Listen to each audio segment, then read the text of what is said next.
পূর্ব আকাশে সূর্য ওঠার সাথে সাথেই বিজয়ের উল্লাসে মেতে ওঠে বাংলাদেশ।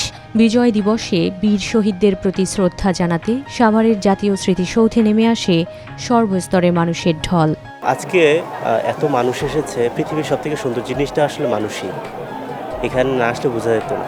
এখানে বিজয় দিবস আমি শহীদদের শ্রদ্ধা জানাতে এই স্মৃতিসৌধে এসেছি। সুন্দরভাবে খুব দিচ্ছে, ফুল দিচ্ছে, শ্রদ্ধা নিবেদন করছে, খুব ভালো লাগছে আর কি। সবাই একসাথে আসছে, কখনো এরকম একসাথে সবাইকে দেখা হয় না এখানে এসে সচরাচর।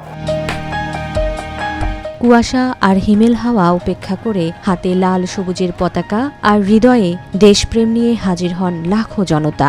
ফুল দিয়ে শ্রদ্ধা জানিয়েছে বিভিন্ন রাজনৈতিক, সামাজিক ও সাংস্কৃতিক সংগঠন। আজকে যেভাবে সকল দল মত নির্বিশেষে আজকে স্মৃতিসৌধে এসেছে প্রত্যেকের আনন্দ ভাগাভাগি করার জন্য।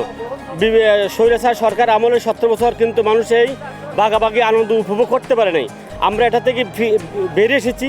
আমরা এইভাবেই যেন একটা স্বাধীন মুক্ত বাংলাদেশ চাই। 16 ডিসেম্বর প্রতি বছরই এখানে আসা হয় সন্তানকে এটা চিনাতে যে বাংলাদেশ কি, বাংলাদেশের সার্বভৌমত্ব কি, বাংলাদেশের স্বাধীনতা কি। আমার সন্তান যদি এটা না দেখে তাহলে এই দেশের প্রতি তার ভালোবাসা থাকবে না, এই দেশের প্রতি তার মায়া মহব্বত থাকবে না। শিশুদের মাথায় জাতীয় পতাকা আর গালে আঁকা আলপনা বাড়িয়ে দিয়েছে বিজয়ের আমেজ।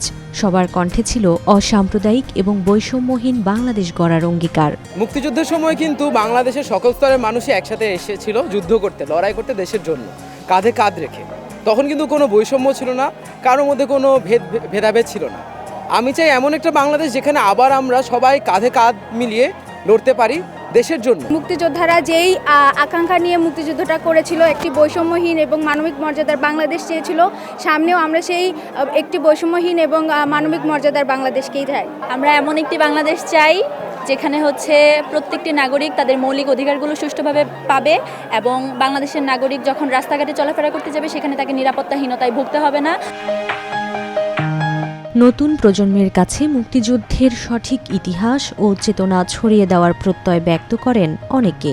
প্রতিবাদ জানান মুক্তিযুদ্ধের ইতিহাস বিকৃতির। 24-এর অভ্যুত্থান পরবর্তীতে 71কে বিতর্কিত করার, মুক্তিযুদ্ধের যে আকাঙ্ক্ষা ছিল মানুষের সেটি বিতর্কিত করে সাম্প্রদায়িক মৌলবাদী শক্তি তাদের বাড়বাড়ন্ত আমরা লক্ষ্য করছি, আস্ফালন লক্ষ্য করছি। মুক্তিযুদ্ধের চেতনার প্রশ্নই শুধু নয়, জনগণের জান মালের নিরাপত্তার প্রশ্ন এখন মানুষ সন্দিহান। যত মানুষের প্রাণের বিনিময়ে এবং যত মা বোনের সম্ভ্রমের বিনিময়ে আজকের এই বাংলাদেশ এসেছে, সেই ইতিহাসকে বিতর্কিত করার কোনো সুযোগ এই বাংলাদেশের মাটিতে দাঁড়িয়ে নেই। এবং আমরা মনে করি এটা একটা ভিনদেশি এজেন্ডা, এবং এই ভিনদেশি এজেন্ডা বাস্তবায়ন যারা এখানে বসে করতে চাচ্ছেন তাদেরকে ইতিহাস জবাব দিবে, বাংলাদেশের মানুষ জবাব দিবে, বাংলাদেশের ছাত্র সমাজ জবাব দেবে।